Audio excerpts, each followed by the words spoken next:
ये हमारा paper 13 unit 3 photochemical reaction का लेक्चर 2 है। इसमें हम पढ़ेंगे कि फोटोफिजिकल प्रोसेस क्या होता है, फ्लोरेसेंस क्या है, फास्फोरेसेंस क्या है, फेट ऑफ एक्साइटेड मॉलिक्यूल्स क्या होते हैं, इसको हम देखेंगे। इसके साथ हम देखेंगे कि जेब्लॉन्स्की डायग्राम क्या होता है। तो फिर स्टार्ट करते हैं हम। पहले हम देखते हैं कि फोटोफिजिकल प्रोसेस क्या होता है।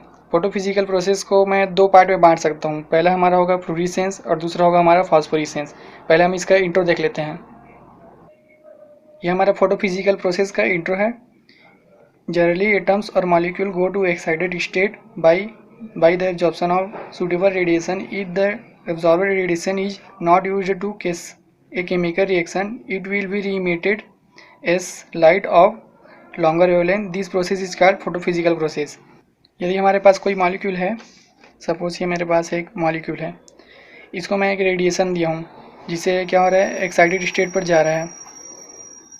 अब एक्साइटेड स्टेट पर जा रहा है तो इसका कुछ काम होगा, तो इसको मैं किसी स्पेसिफिक काम के लिए इसको एक्साइट किया हूँ। यदि वो काम को ये नहीं करता है, तो यदि इसमें वो काम नहीं करवाता हूँ, तो ये क्या होगा, अगेन से ग्राउंड स्टेट पर आ जाएगा। और जब ये आएगा तो एक लाइट को इमिट करेगा। इसी को हम लोग बोलते हैं फोटोफिजिकल प्रोसेस। वही मैं यहाँ बताया हूँ। फोटोफिजिकल प्रोसेस को हम लोग दो पार्ट में बांट सकते हैं। हमारा पहला होगा फ्लोरेसेंस और दूसरा होगा फास्फोरेसेंस। इसको हम लोग अच्छे से स्टडी करेंगे, लेकिन इससे पहले हम लोग पढ़ेंगे fate of excitation of molecule क्या होता है। तो पहले हम उसी को पढ़ते हैं। फेट ऑफ एक्साइटेड मॉलिक्यूल्स ये क्या होता है, इसको हम जानते हैं। Fate of excited molecule is a physical process. ये हमारा फिजिकल प्रोसेस होता है। इसको हम लोग जेब्लॉन्स्की डायग्राम के सहायता से एक्सप्लेन कर सकते हैं। और इसको मैं लिखा हूँ कि this physical process following phenomena takes place. इसमें मैं पॉइंट के हिसाब से बताऊँगा कि कौन सा प्रोसेस इसमें होता है। तो हम पहले इसका स्ट्रक्चर देखते हैं। ये हमारा जेब्लॉन्स्की डायग्राम का डिटेल स्ट्रक्चर है। इसकी सहायता से हम देखेंगे कि फेट ऑफ एक्साइटेड मॉलिक्यूल क्या होता है। इस स्ट्रक्चर में हम देखते हैं कि ये हमारा ग्राउंड स्टेट है, जिसको मैं S0 लिखा हूँ। और ये जो हमारा है S1, S2, S3, ये हमारा सिंगलेट एक्साइटेड स्टेट है। यहाँ मैं देखूँ तो ये हमारा ट्रिपलेट एक्साइटेड स्टेट है, जिसको मैं T से डिनोट किया हूँ। अब हम इसको पॉइंट हिसाब से पढ़ेंगे कि फेट ऑफ एक्साइटेड मॉलिक्यूल क्या होता है और इसमें कौन सा प्रोसेस होता है। तो पहला पॉइंट हम देखते हैं कि ये हमारा, सपोज यहाँ पर हमारा एक मॉलिक्यूल है सिंगलेट ग्राउंड स्टेट पर। इसको मैं एक एनर्जी दिया हूँ रेडिएशन पाकर ये हमारा molecule singlet excited state S3 पर भी जा सकता है, या सिंगलेट एक्साइटेड स्टेट S2 पर भी जा सकता है, सिंगलेट एक्साइटेड स्टेट S1 पर भी जा सकता है।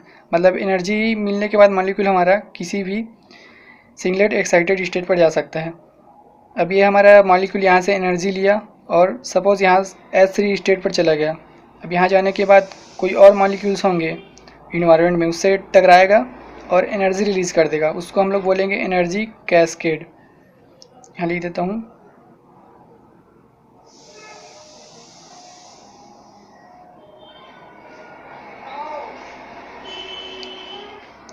पहला पॉइंट रहेगा हमारा एनर्जी कैस्केड को बताएंगे हम उसमें। दूसरा पॉइंट देखते हैं। दूसरा पॉइंट में मैं फिर से अगेन एक मॉलिक्यूल लिया हूँ।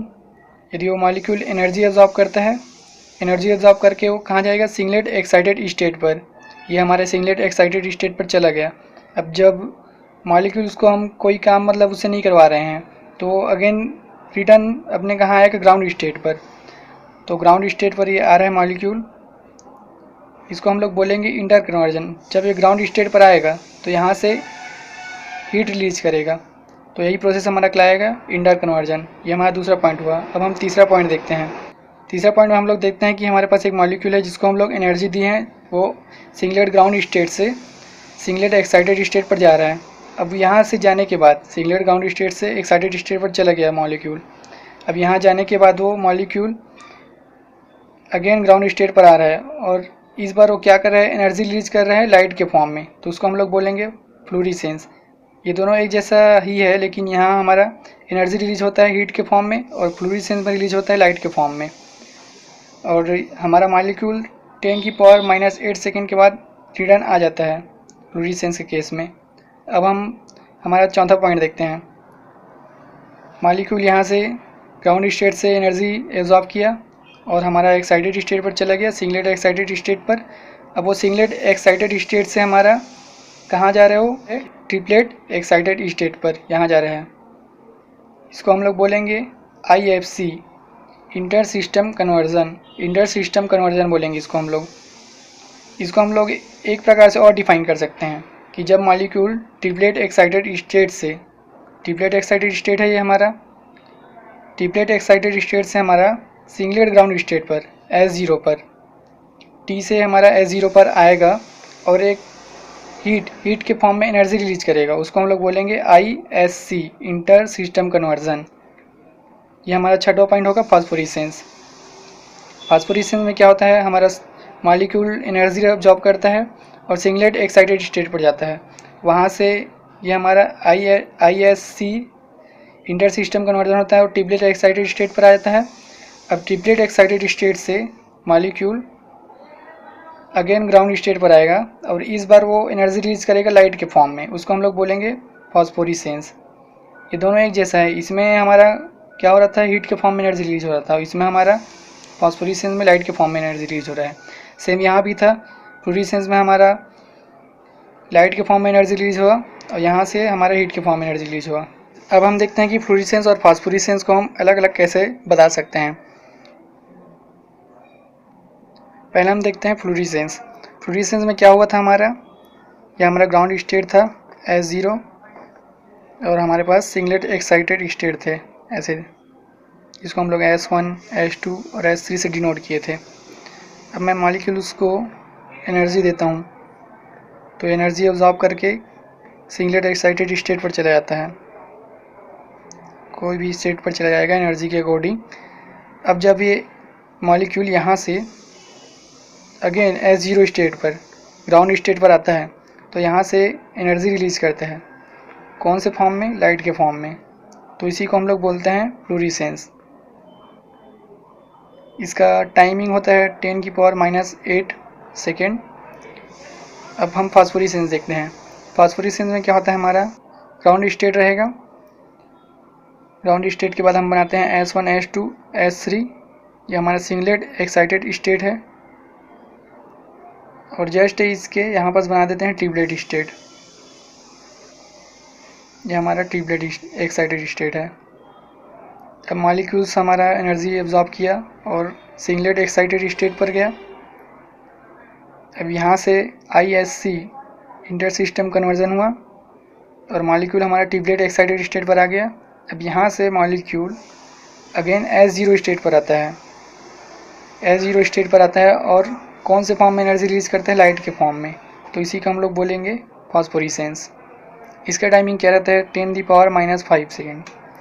अब दोनों में हम अंतर देख लेते हैं कुछ कुछ। जैसे हमारा फ्लोरेसेंस है तो फ्लोरेसेंस हमारा कहाँ कहाँ हो सकता है, ये हमारा गैस में हो सकता है और हमारा लिक्विड में हो सकता है और ये हमारा सॉलिड में भी हो सकता है फ्लोरेसेंस। और फास्फोरेसेंस की बात करें तो ये सिर्फ हमारे सॉलिड में ही पाया जाएगा, ये हमारा तीनों फेज में पाया जाएगा और ये हमारा सिर्फ सॉलिड में। जब ये लिक्विड फॉर्म में भी पाया जाता है तो इसका हम एक अंतर और लिख सकते हैं, ये हमारा सेकंड हो गया। ये हमारा फर्स्ट था इंट्रो, हमारा थर्ड अंतर। इसमें हम क्या बता सकते हैं कि फ्लोरेसेंस हमारा सॉल्यूशन के नेचर पर डिपेंड करता है, depends on nature of solution. Solution के नेचर पर फ्लोरेसेंस डिपेंड करता है।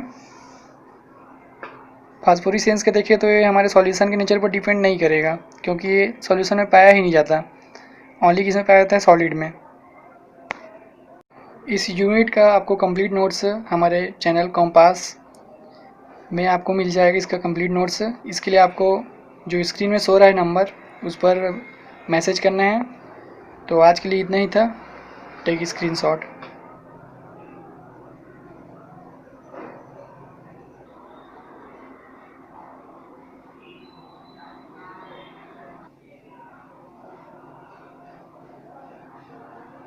Yeah.